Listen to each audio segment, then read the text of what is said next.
এটা একটা basic network, দুইটা পিসি একটা রাউটারের মাধ্যমে কানেক্টেড। যেহেতু রাউটার দুইটা আলাদা ক্লাসের মধ্যে ডেটা আদান প্রদান করতে পারে, তো এখানে ক্লাস সি ব্যবহার করা হয়েছে আর এখানে ক্লাস বি এর আইপি ব্যবহার করা হয়েছে।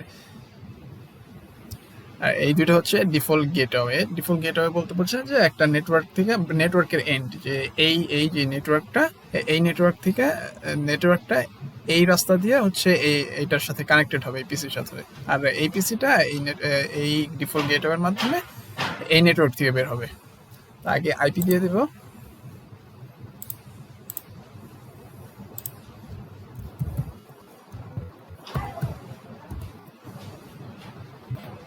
আর যে ডিফল্ট গেটওয়ে ছিল, ডিফল্ট গেটওয়ে হচ্ছে এইটা। অবশ্যই এই ডিফল্ট গেটওয়েটা এই লোকাল নেটওয়ার্কের যে ক্লাস, ওই ক্লাসের অথবা যে সেম নেটওয়ার্ক, ওই সেম নেটওয়ার্কটাই শেয়ার করতে হবে। তাই এটাও যেহেতু এটা ক্লাস সি, তাই এটাও ক্লাস সি এরই হবে।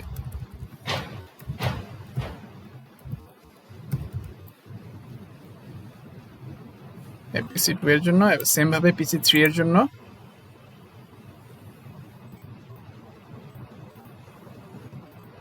ক্লাস বি এর আইপি,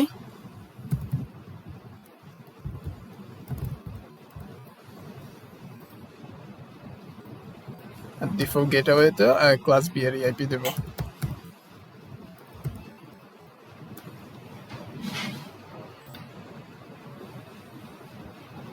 এটা হচ্ছে গিগ 000। তো আইপি রাউটারের মধ্যে গিয়ে কনফিগারেশনে এই যে গিগাবিট ইথারনেট 000 আছে, ওইটার মধ্যে এই সেম জিনিসটা, সেম আইপিটা ইউজ করব।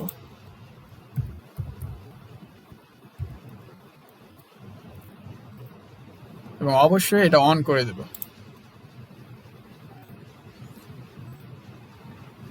সেম ভাবে এই পোর্টের জন্য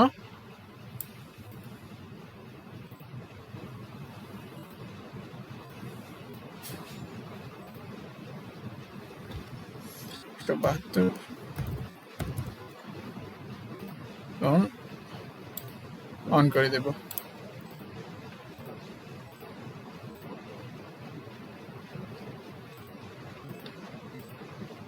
সাকসেসফুল। প্রথম একবার দুইবার ফেল্ড আসতে পারে, এরপর সাকসেসফুল। এবার যতই দিব এটা সাকসেসফুল আসবে।